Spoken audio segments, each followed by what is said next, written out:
This is the magicwordpodcast.com.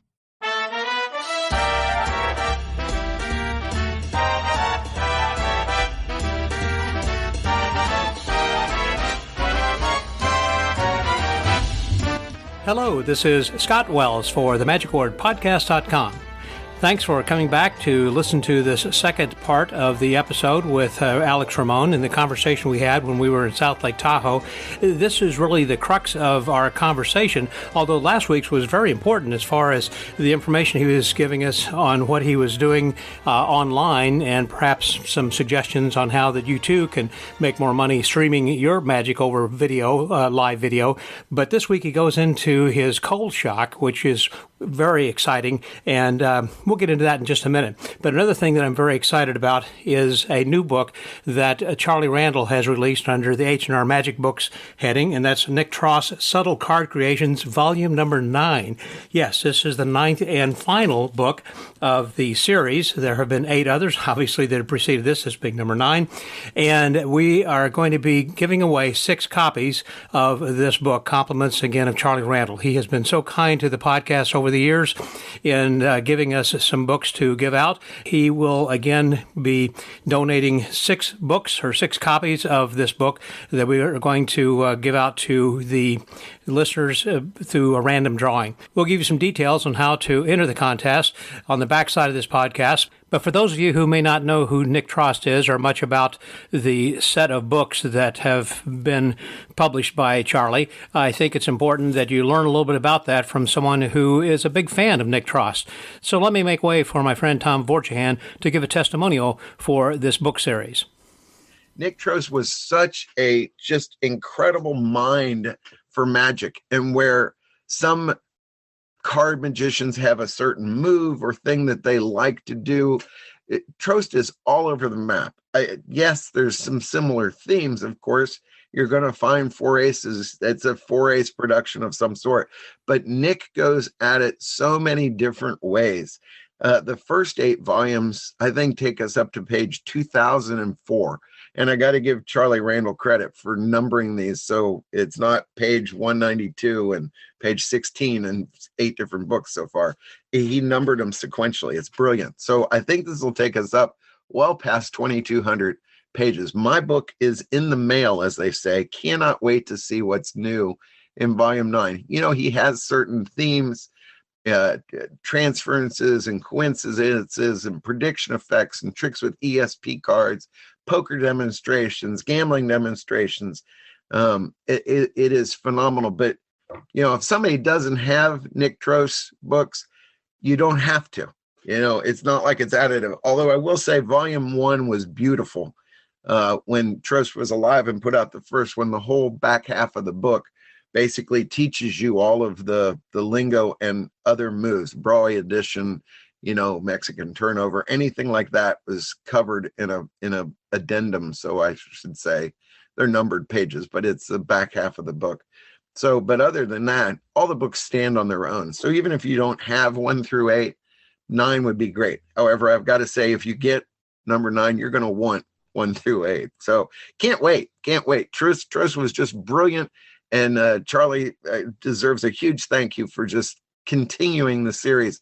And from what I've been told, I mean, I think it was you who said it, the note factory is done. There's no more tricks from Nick Trost. So this will be it. And for all of us who are just going, well, where's number 10? My shelf needs number 10. There will be no number 10. 9 is the end. And Charlie said there's some absolute beauts that he saved for this last volume. You don't want to miss an opportunity to enter this contest. So again, at the end of this podcast, we will give you the details on where you can go and how you can enter.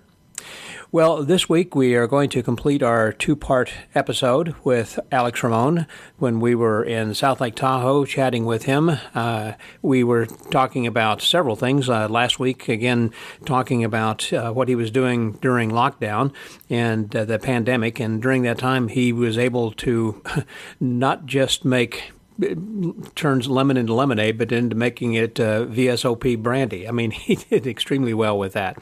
Well, right now he is actually out on a silver tour, which is celebrating his 25 years in magic, and so he's out doing 25 and 25. So he's doing 25 cities and 25 dates, and he was just in Houston last night. In fact, he's a guest in my home here right now as we speak, because he's getting ready to head out. He just finished in Houston. He's heading to Hondo, Texas, then today, and then he's got other destinations beyond that. But it's interesting because the type of show that he's doing in these venues around the country right now during these 25 dates are just kind of, boy, can I say intimate? I mean, last evening it was for the Rotary Club because he is what's called a Paul Harris Fellow, not the Paul Harris we know in magic, but a different Paul Harris within the Rotary organization, because he has dedicated much of his time to the Rotary organization, which is a great organization, by the way.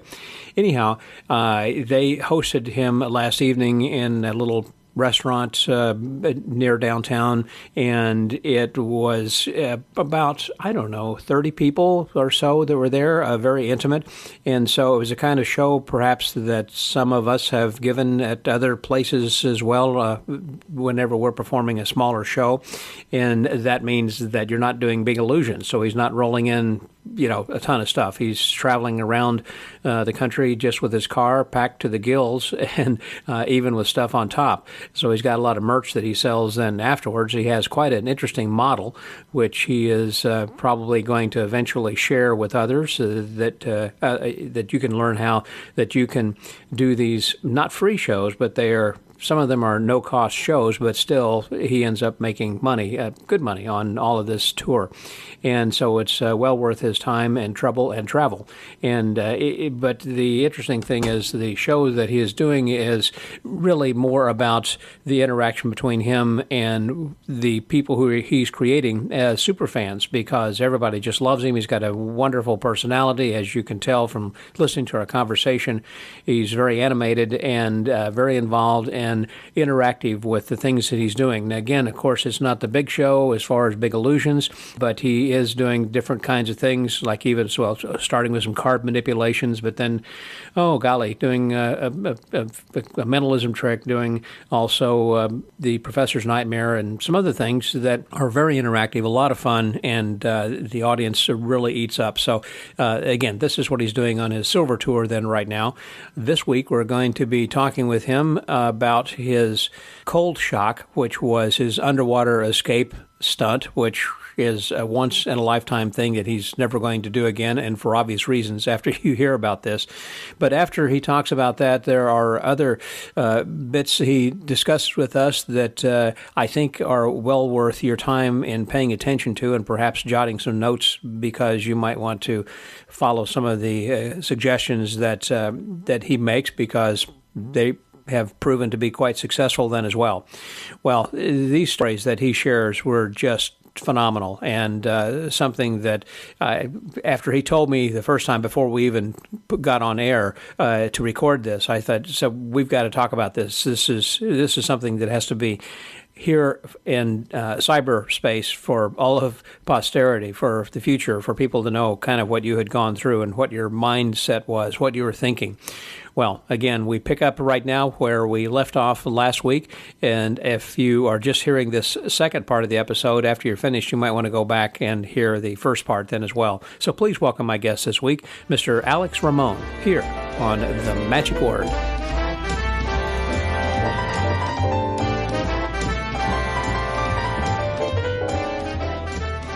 I still do virtual shows. I have a virtual show coming up for Instacart. And Instacart, I've done, I don't know how many virtual shows I've done for them, and made tens of thousands of dollars from Instacart over the last 3 years.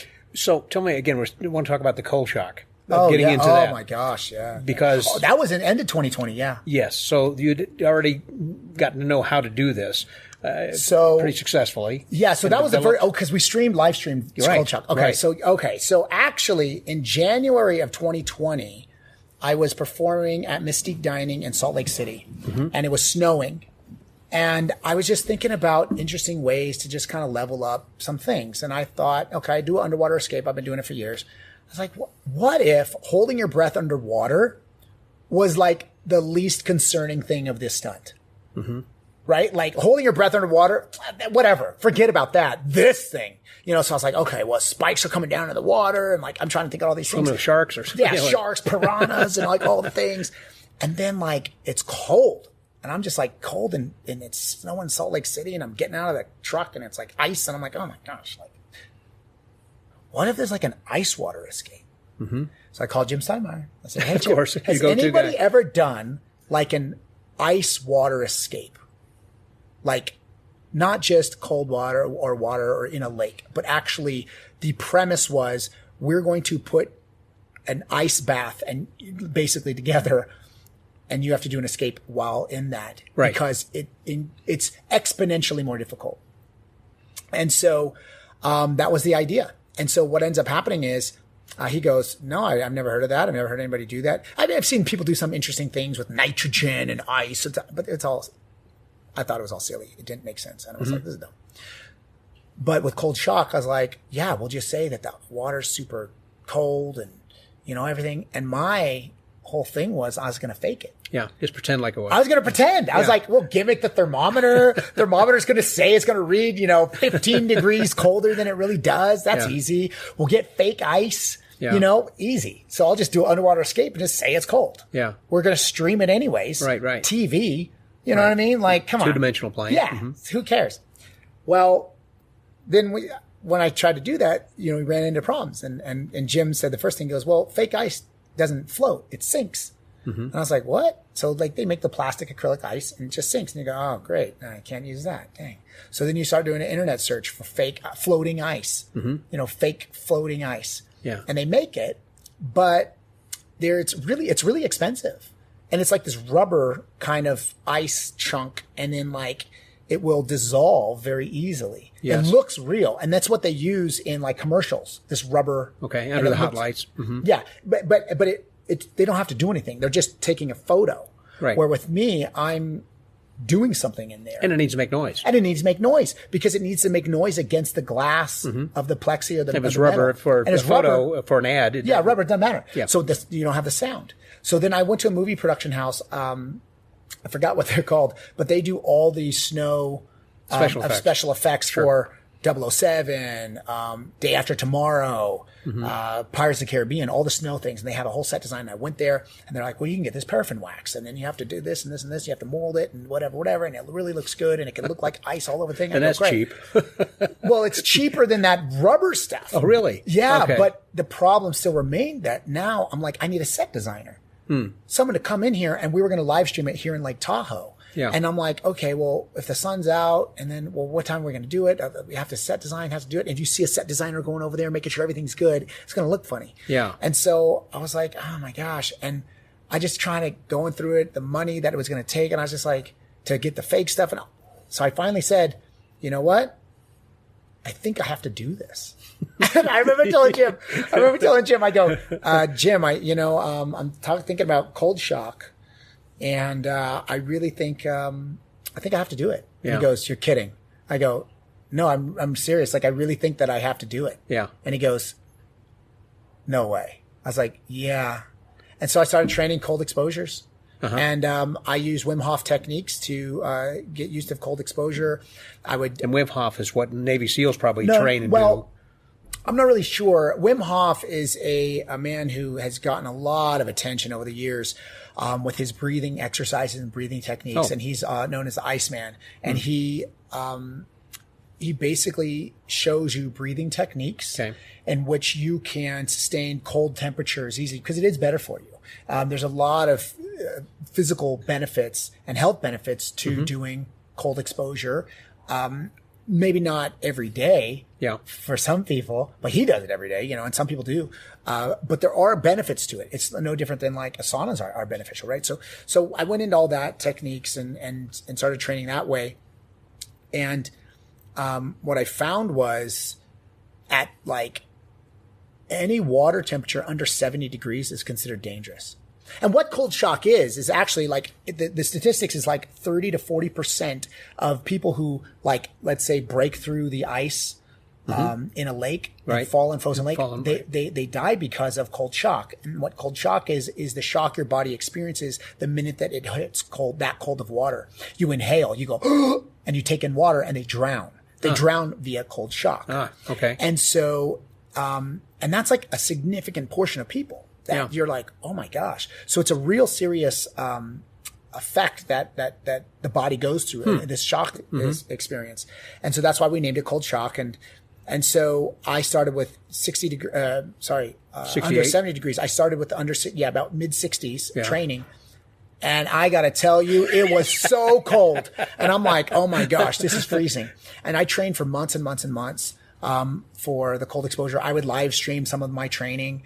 And in your bathtub, or when you're? No, I have a tank. I have an underwater escape and I have a tank. And so I would rehearse in that tank, and man, and it was funny. And then slowly my body got used to it. I would only take cold showers. By the end of the time, and we live streamed it on Halloween 2020. And you began well, the concept started January of that year. 2020. And lock picking and breath hold and underwater escapes I've been doing for years. Yes. But the cold exposure I started doing really in April, May, June, July, August, September, October. Yeah.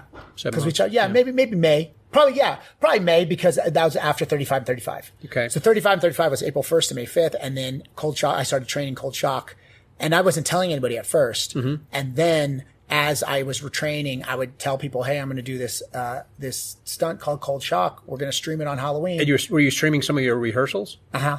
I thought that you did. I streamed some of my rehearsals. People would tune in. I'd go, hey, training that. And so the water here, you can check. There's 55 degrees or whatever. Yeah. Yep, here it is. This is what it is right now. I'm going to go. I'm just going to sit in this for 10 minutes, and I'd be seeing the scrolls, going up in the chat, and I'm kind of responding as I'm in this cold water, maybe 55 degrees. And then, of course, I would do breath holds, and I'm like, all right, here I go. Boom. And I'd go underwater, and people are live streaming me holding my breath underwater. And they're live streaming, they're watching this. And I'm just like, oh my gosh, people, you guys are crazy. Why are you watching this? And so ends up the end of this stunt, and the payoff was Halloween 2020. We live streamed right here from Lake Tahoe. And the other thing is about a month or 2 months prior, I came to Tahoe to acclimate to the altitude. You're talking about your fingers being numb. Oh, yeah. My gosh. Yeah, that was different. Oh, my gosh. Yeah. I forgot. Yeah, tell us right. Jeez. So, first of all, Lake Tahoe is 6,200 feet. So it's the deepest lake in the country, isn't it? You say 6,200 feet. 6,200. We're at 6,200 feet above sea level. Above sea level. So we have high altitude. So your breath is shallower here. Yeah. So I'm trying to hold my breath at high altitude in cold water, which is harder. Very, very hard. Yeah. But I would say I scared myself the first time. So I'm just trying to train cold exposure. And the first time we put all the elements together, because what the stunt is a 100-pound weighted vest was chained and shackled to my body. I was then dropped into a tank of water. On the day, the water was 39 degrees. Oh my gosh. Yeah. That's just for reference. 39. Yeah. Oh my gosh. It was colder than I wanted, but for reference, like ice baths, when athletes do ice baths, they're about 55 degrees. But also, they never submerge their head, and they're not holding their breath. Yeah. They're just sitting in there with their body. Yeah. And so I was holding my breath and obviously submerged all the way. And what I found for my body was 44 degrees was when it really got difficult. So I went all the way down into the high 40s, and I was like, I feel good. I could do this. And then as soon as we started hitting 44, I was like, this is so cold. This is so hard. I can't really do it.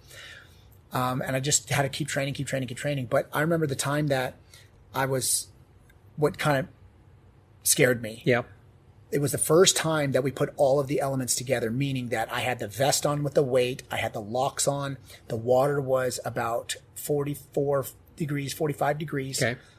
And I was dropped in, and I would train with the water like to my neck. So you weren't holding your breath. So I wasn't holding my breath. So when I would go in the tank, the water would go above my head, but it was like maybe to my forehead. So if I really had to, I could just lift my head up and breathe. And that's how we trained initially, because I'm in a vertical tank. Yes. I have a safety partner that I was trained with. So let me just say there was always a safety partner there to make sure I was okay. But what happened was when you're in that cold of water, it's not your fingers are going to go numb. They're numb. They're numb immediately. You can't feel anything. And I couldn't even feel the keyhole to put the pick in the lock. I couldn't even feel where the keyhole was. Wow. I was just that numb. It was that numb that I was like, I think I'm holding the lock. I think I have it. And am I putting the pick in there? And I couldn't even find, and it scared me. And I popped up. I go, get me out of here. I can't feel.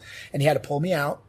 And, I was like, oh my gosh, what am I doing? Do I really want to continue with this? I'd already spent money training and artwork and kind of telling people that I'm going to do this. And I just was like, why am I doing this? And, I answered that question. So we ended up live streaming this whole event. I spoke with the fire marshals. We had paramedics there, all the things. I was underwater. Yeah, the paramedics thought that it was fake too. Thought it was a stunt. They thought it was a stunt. They go, okay, yeah. What are you really doing? And I said, no, it's really that cold. You can feel it. And they went over and they're like, oh my gosh. And that night I was under for about a little over 2 minutes, maybe 2 minutes and 15 seconds, 2 minutes, 30 seconds. And for reference, at 39 degrees, it said that you have about 3 to 5 minutes max before you lose all functionality of your appendages, because the blood leaves your appendages, your arms and your legs, to cover your vital organs, right? To keep them warm. Okay. So you will actually lose functionality in a couple minutes. Yeah. And so forget that I can hold my breath 6 minutes or whatever. That doesn't matter, because at that point I wouldn't even be able to move at all to take the vest off. So I had to pick 3 locks and then shed this vest underwater and then jump up and then pull myself out of the tank. And so, it was the most difficult thing I've ever done. And, by far. And, I have not done an underwater escape since. Of any kind, not necessarily cold. Of any kind. It doesn't mean I won't, but I mean, I just am like, okay. And it was really intense. It was really intense. Oh yeah, no, I wouldn't do it again. And the it wouldn't recommend probably anybody else doing that. I wouldn't recommend anybody doing that. No, actually, funny enough, for those of you who do know Wim Hof, I contacted a level 3 Wim Hof instructor who's trained directly with Wim, who happens to live in Northern California. And I contacted him to train because I was going to pay and have him coach and train me specifically. And he refused. Oh, I thought it was too dangerous. I'm not going to be involved with this. He didn't want to be involved with it. Wow. And I was like, what are you talking about? Like, I need this like, what do you mean you're not going to do this? Yeah. But he wouldn't do it. Wow. And so then I was like, and so it was very intense. And after it was over, did you talk with him and say, hey, I did it? Or did he watch? Or did he know anything about it? I don't know. No follow-up? I didn't follow What about David Blaine? I mean, I know, of course, he's done underwater and all this kind of thing, and he's been a block of ice and all that. Yeah. Did he contact you after? Have you guys had any conversations about this? I've met Blaine a couple times, but I don't really have a relationship with him. Okay. I just wondered. Yeah, I've met him a couple times. I think it would probably be interesting for us to discuss our experiences. Yeah, I mean, you weren't trying to be him. I mean, that was just something that was a one-off kind of a thing. Yeah, no, I mean, first of all, if you ever see our show, completely, completely 180 different styles.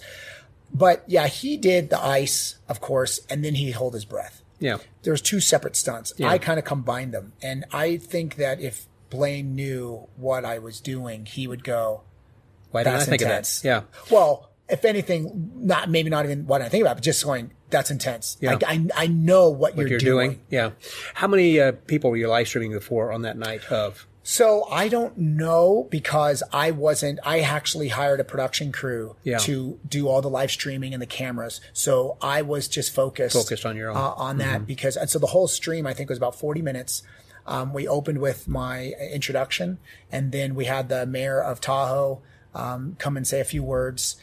I showed a video. I interviewed the fire marshal talking about the stunt and all the dangers involved. And then Blake, who is my safety partner, he explained what the stunt was going to be, because I only introed the thing. And then I just started my breathing and focusing. So I just introed the stunt. We showed pre-recorded video of the interview with the fire marshal. Blake then explained what the stunt was, and then we showed video of the training process. And then in between those videos, they would live stream and see me on the ground breathing or sitting down breathing. I remember, I watched it. Yeah. And so then we showed the training process. And I got to tell you, the training video, we uploaded it on YouTube. The training video, I think, is more interesting than the stunt. I really do. And it shows day one of me hopping in the lake. So during training in Lake Tahoe, every morning at sunrise, I'd sit in the lake for about 20 to 30 minutes. Yeah. And I wouldn't be submerged. I would just sit in the lake. And then the lake at that time was probably in its low 50s. Mm-hmm.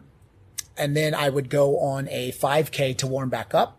I'd run a few miles. I lived in a beanie and a sweatshirt and sweats, you know. Yeah. And then I would have breakfast, and then I would train underwater breath holds, in ice breath holds during the about noonish. Yeah. And then I'd have to go on another hike to warm back up. Did you have to take a lot of calories? Eat a lot then too? Oh yeah. Oh yeah. I was eating a lot. Like circus again. Like, I mean, circus days I was doing like, oh man, I don't remember. I think like 5,000 or 6,000 calories, I think, is what sticks in my mind. I don't even remember, but it was a lot. I would just eat everything. And so then I would go on a hike to warm back up, and then I'd train the stunt in the evening. And that was my everyday. I did that. And then I grew my beard. I didn't cut my hair, didn't cut my beard because I was nervous once I started training that if I shaved my beard, my face would feel it and it would feel different. And so I was nervous and I didn't want, so I was just like, no. And, my body I had never felt warm water. So in months, so I didn't drink anything warm. I didn't wash my hands in warm. I brushed my cold showers, just straight cold water. Wow. Just cold water. And it was, it was months of that. Months. Is that video available on YouTube? Yeah, it's on YouTube. You can watch it on YouTube. I mean, I assume you monetize that. And we monetize it. And the training is all on there, so you could see the whole thing. Wow. Yeah. Wow. That's pretty amazing. Well, as we start to wrap up then also, just as far as some other marketing ideas or some things, sure. It's kind of another whole subject we can get into. Yeah. As far as that. Part two. Where did yours come into? Where did you get your business acumen? Was it from college or just No, I didn't go school to of hard college. knocks? Yeah, no, I didn't go to school. I graduated high school. I went into, so I enrolled in a junior college in Northern California, and I was in that for like maybe a semester, maybe two. I didn't like school. I just was very bored. I just sat there. I got fine grades, but I just didn't like being there. It wasn't for you. It wasn't for me. I think that structure. School's not for everybody. It's not. And structure, it just wasn't for me. So I went to this junior college, and what ends up happening is I'd take time off to go do magic shows, making money, paying for the college that I was missing to do shows to make money to pay for the college that I was missing. Yeah, and I was like, sense. it's a really dumb cycle. So I just withdrew. Both of my parents were very supportive because they knew what I was doing. Yeah. I was making pretty good money. And then at 20, I went to tour with Disney. And then I considered Disney as my college. And then Ringling was my graduate school. Yeah. And then that gave me the best education for an entertainer and a showman. So that way it was an easier transition for me to then say, I want to be the star of my own show, and I will take those reviews because I know the pressure. Because on Ringling Brothers, I was the guy, with the 6 Super Trooper lights, doing all the interviews, pitching the show, talking to the audience. But that's the show. I'm asking about the business. I mean, how did you and when did you start to decide when you were going to start saving that money? Well, that's what we were talking about earlier. Yeah. So with the business of it, my grandfather came from Mexico. He had no education, third grade education, maybe, right? Okay. And so what ends up happening is, my grandfather said, a fast nickel beats a slow dime. He said, and he opened a Mexican restaurant in Richmond, California. And he said that it's better to have a packed small place than a big empty one. Right. And so it's that's the philosophy that I kind of always was around. And so I just wanted to do shows. Volume was my game. It still is. It's volume. Do more. Because everything is volume. Bezos gets what? A penny for every transaction on Amazon. But when there's 80 trillion transactions, he walks away with $500 billion, whatever it is. Sure. It's volume. That's the game. You can't beat volume. So I kind of understood that right away. And, And so what I knew is I didn't want to end up being, in my teens, I said I wanted to retire at 45. And I didn't know what that meant. What I meant was I wanted financial freedom by 45. Now, my philosophy has changed because 45 is much too late. So you want to be financially free way before that. Okay. But in order to do that, you have to save your money and be good stewards of and your have a money. goal. Too much that is given, much as expected. You have to be not foolish with the opportunities. I think a lot of entertainers always think about, let's get the gig. Let's get the fee. I want the $1,000 gig. I want that $10,000 gig. Oh, I want to do this. And they get the $10,000 gig or $1,000 gig or the $400 gig or the $200 gig, right? Mm-hmm. And after they get it and they're super stoked, oh my gosh, I got my first $500 gig. Then what do you do with it? What are you doing with it? That's not important. The important part isn't getting the $500 gig. The important part is what do you do after you get that $500? Right. What do you do? And on the circus, I was able to save about, I think it was 60 or 70% of all of my paychecks. Wow. While I toured with Ringling Because Brothers. you're traveling on the train, so you have no expense there. Well, yes, I have no expense, but also the discipline of saying I'm automatically transferring this money Straight in the bank. straight into the savings here this way, no matter what.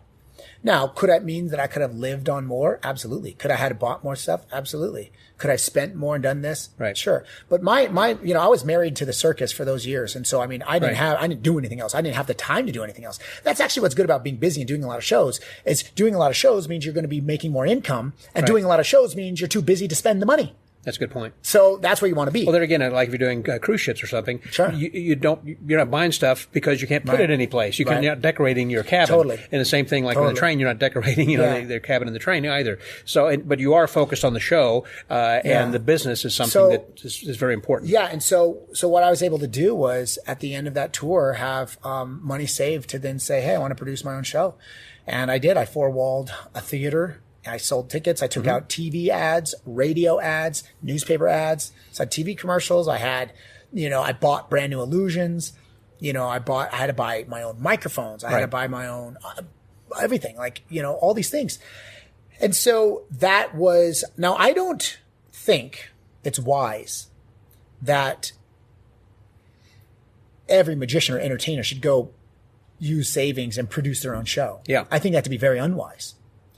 I did it because I had to do it.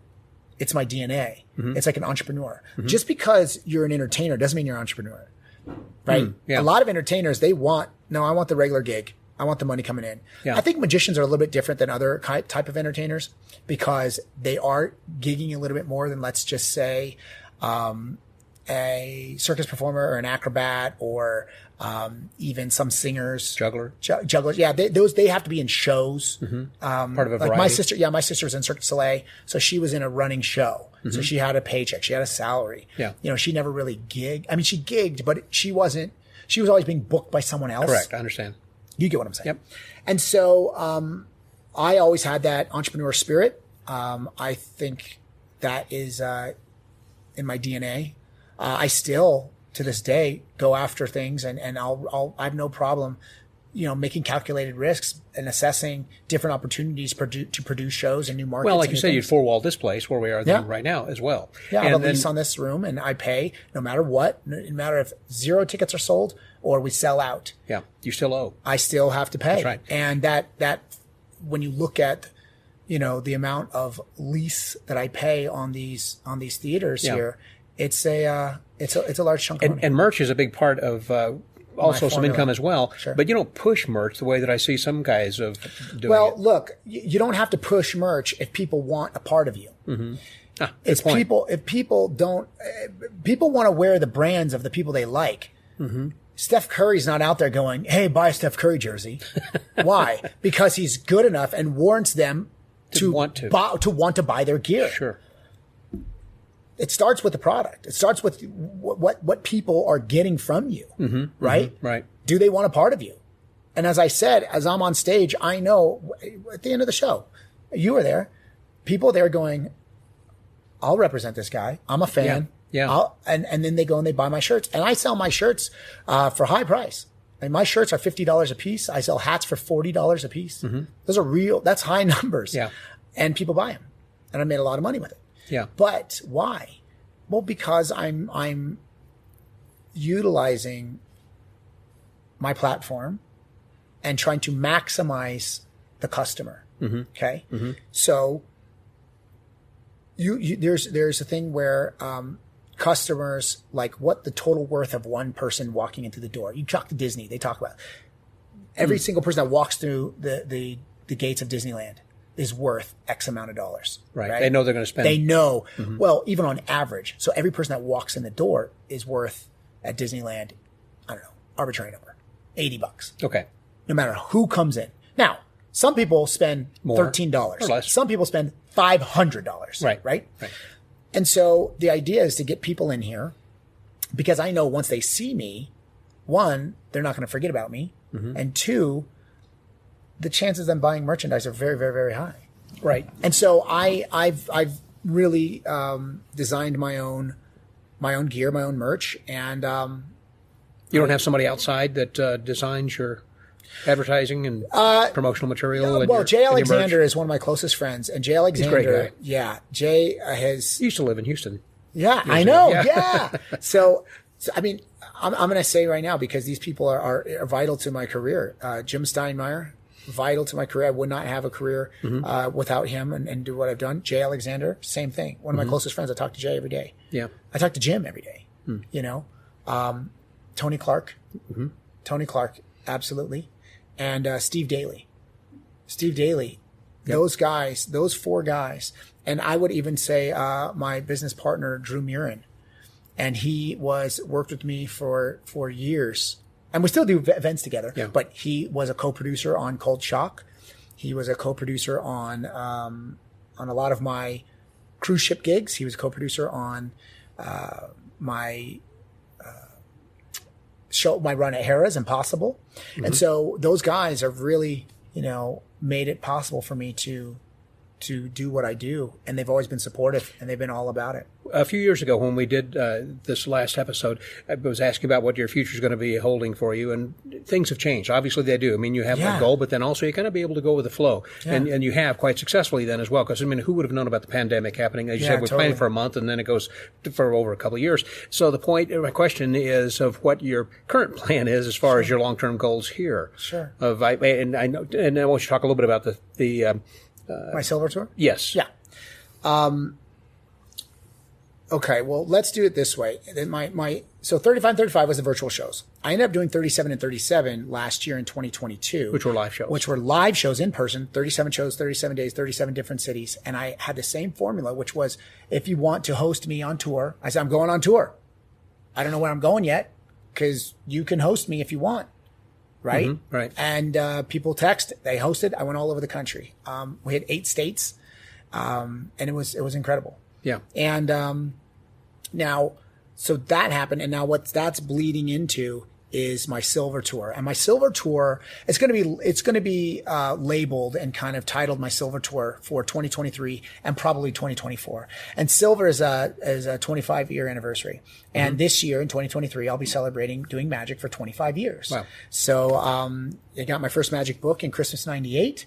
And so I'm labeling all my marketing is going to have silver 25 years in magic for my summer run, because I think those things matter. When somebody's been in business for this long, it needs to be matters. It's recognized. And so that's going to be all my marketing materials here in Lake Tahoe for my show running here. But then in my 2 tours, I do one in the spring, one in the fall. It's going to be called the Silver Tour. And we're going to be going all over the country. We already have shows scheduled in Texas, in Missouri, in Michigan, Illinois, Florida, and Utah.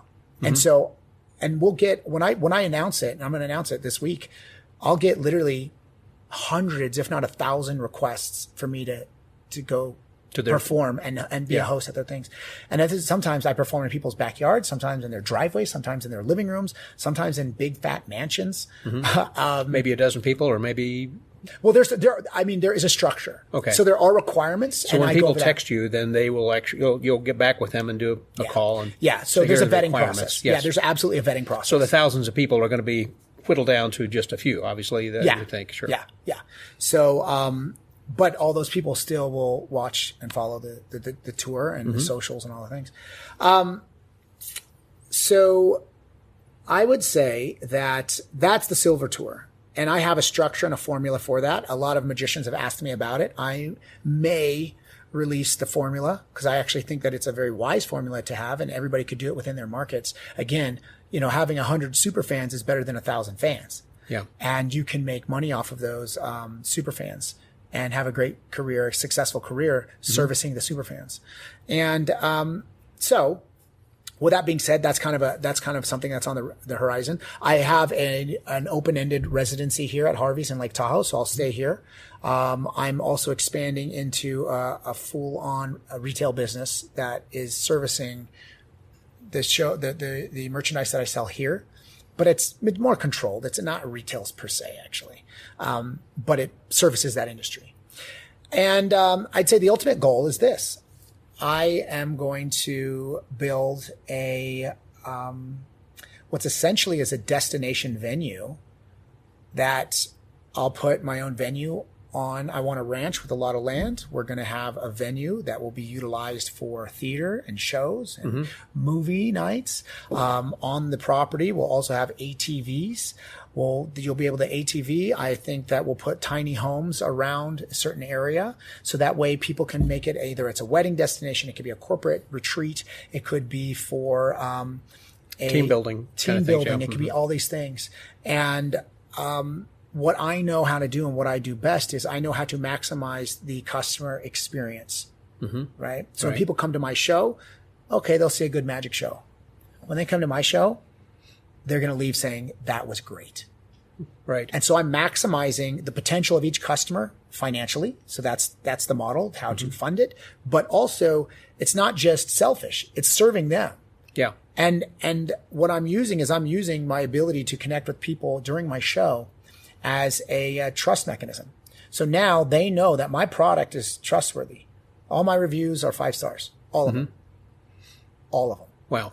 Who could say that? Yeah. And so when you look at that, now if I reach out to you, or even let's say the people that are texting me, that I do their home tours, all of them at the end of my house tour, all of them say, when are we going to do it again? Can we do it again? All of them.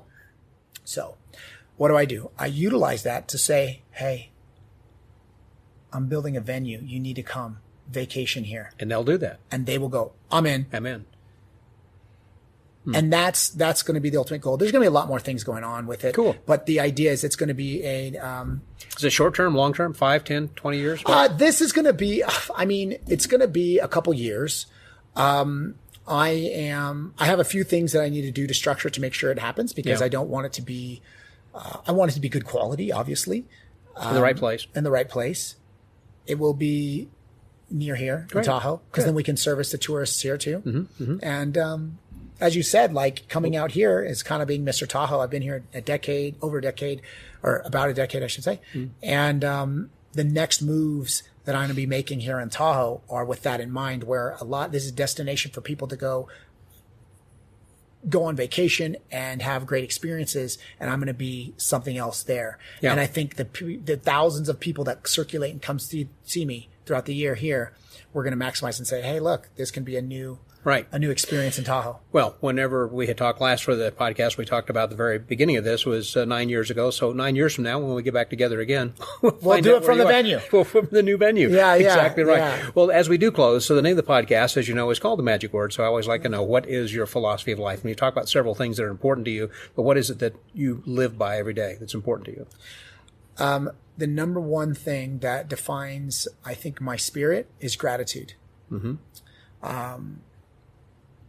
I'm grateful for people life, and things and opportunities, being given a wonderful family, being blessed with abilities, but opportunities. There's no shortage of opportunities in this world. There's none. There's no shortage. But it's not going to happen unless you get up and do it. It's not. That's correct. Yeah. And I feel that these are my thoughts on what makes a great performer. So this is a life philosophy, but also what makes a great performer. Number one is natural talent and ability. Some people are naturally talented more so than others, but people can still increase their ability and make themselves like a singer better. or whatever. Like a singer, Yeah, right? That's number one. Number two is opportunities. Your natural talent, your natural or your ability will give you opportunities. Mm-hmm. Those opportunities will manifest. They will come. They will be there. The third thing, if you deliver on those opportunities, what you're going to gain is experience. And that experience is going to give you that confidence. Okay? Do that flight time. Yeah, it's flight time. They experience confidence. After that experience and confidence comes into play, the next level is just who's working the hardest. Who is, and it's not just about effort. It's about who is working with the highest leveraged outputs. Yeah. Right? The highest leveraged outputs. So for example, I'm going to tell you, this morning I got up at 5:45 a.m. And I flyered I put a flyer for my show under every single door here at Harvey's. There's 700 rooms. Wow. Why? Because one, I know that it's a Saturday night. Right. It's right before Super Bowl. We're going to be busy. I check in with the front desk. I asked the front desk manager, what's our capacity? 98%. Wow. Doing it. Wow. Right? Going. You'll So tonight we're going to be packed. You'll be turning people away at the door. Yeah, we'll be packed tonight. But it's worth it to get those extra bodies in there. Because why? They're going to come in. They're going to see a great show. They're going to buy something on the way out. Right? But so that's hard work. That right there. But it's that in this case is high leveraged work. Even though it's like, oh my gosh, it takes an hour and a half to put a flyer underneath the door. Right? But it's high leverage work because most of the people that come to the show are already on property. That's right. I don't have to get somebody Your best here. qualified They're candidates. already here. You're qualified. I'm not just flying out and about. Yeah. That is already going on. So it's high leveraged work. Okay. And the fifth thing, so you got natural talent, ability, opportunities, experience and confidence, hard work.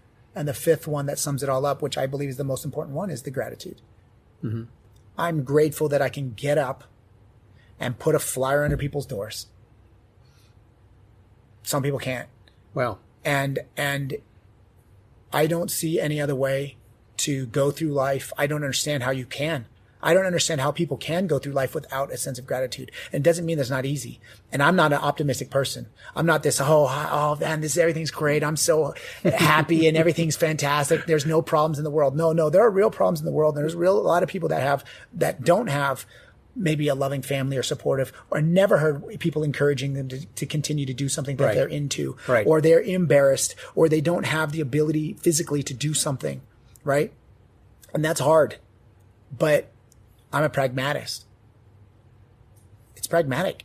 What is going to serve me best in my life is going to be, all right, I'm thankful for this and I'm going to keep going. I don't know how anybody else, well, you're certainly not serving yourself in the best way, you know, and I look at it very selfishly too.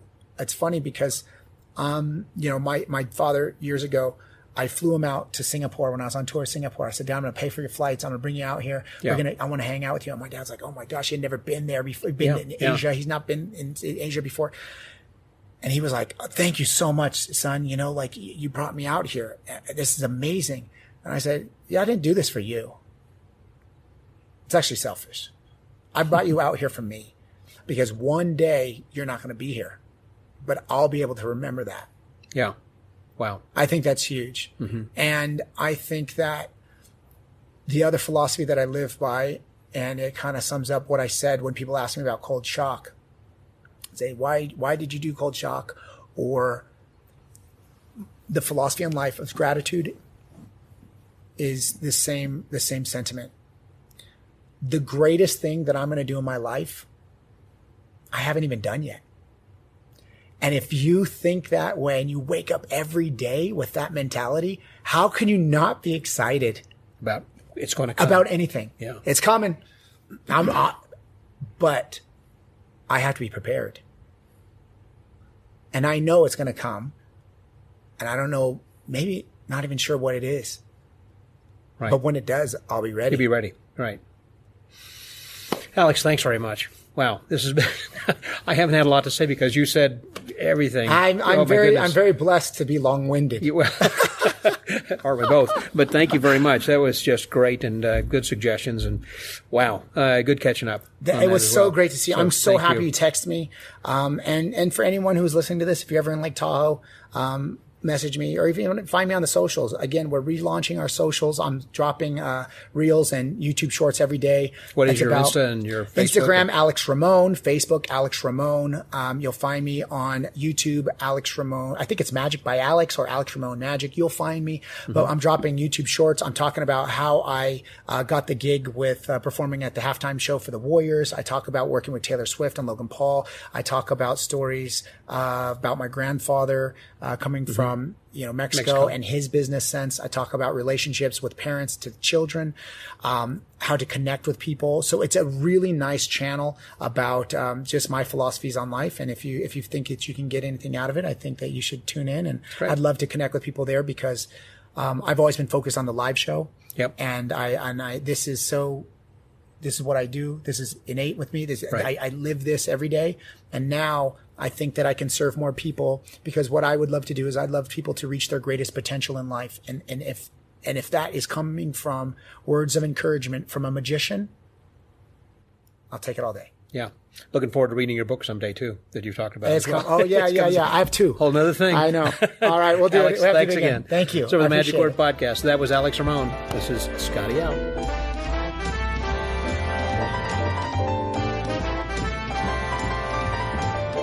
Wow. Great. Thank you very much, Alex. I appreciate you being my guest here this week, and I thank you for all of the gems of knowledge that you shared with us and all the great stories also. I'm so glad that you made it through that cold shock without drowning or freezing to death. Wow, what a story. For those of you who might have missed episode 1, I hope that this kind of encourages you to go back and hear the first part of this. He has a lot of interesting things to talk about in the first episode then as well. So be sure to catch both of those. And may I also suggest that you actually go back and catch the other earlier episodes, numbers 136 and 137 from January 2014, which you can find if you just go to the archives at themagicwordpodcast.com. Also, I want to remind those of you who are not subscribed to the pod letter to do that. I think this is the best way for you to keep up with what's going to be going on. And like the contest that we are announcing this week, some people I know don't listen in real time and kind of keep up to date with what's happening. And sometimes you hear about the contest after the contest is already passed. Well, if you are a subscriber to the pod letter, you are notified when we do have contests, so this way that you don't miss out for an opportunity to enter. And in that regard, again, I want to remind everybody to go to this week's episode of themagicwordpodcast.com, and there you'll find an entry form where you put in your email address and your name, and it automatically then goes to me, and I will put that in a database, and in a few weeks I will then draw a name randomly, so this way we'll be able to give out these books. Let me also remind you that this is for everyone worldwide. However, domestic shipping is included, but if you live outside the United States, then we will calculate what the postage is going to be, and you'll be required to reimburse us for the foreign postage. I want to also again thank Charlie Randall for donating these 6 copies of the book. He has done this for many years as he has published these different volumes of the Nick Trost Subtle Card Creation series. And this being his last one, kind of sad. He's not going to have additional books that he's going to be able to donate. But we have other prizes and contests that will be coming up in the future then as well. So be sure to watch for those in your pod letter that you're going to subscribe to, right? Be sure to do that. And also, here's a big way that you can help us.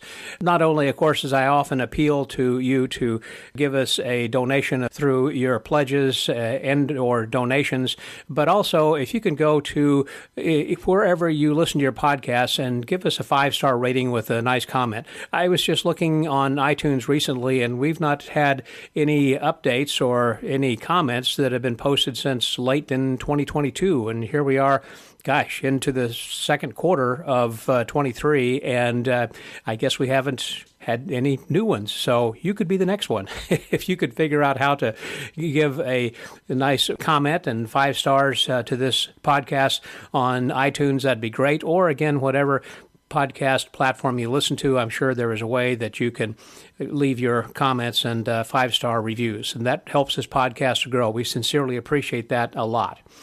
And one last thing, of course, you can always help us by going to the bottom of each of the pages, and there is a graphic there where you can click and go to Amazon.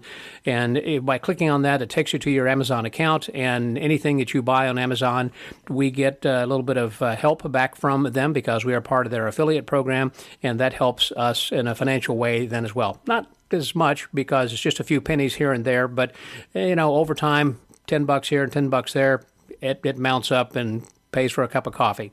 So thank you, guys and gals, for helping us that way then as well.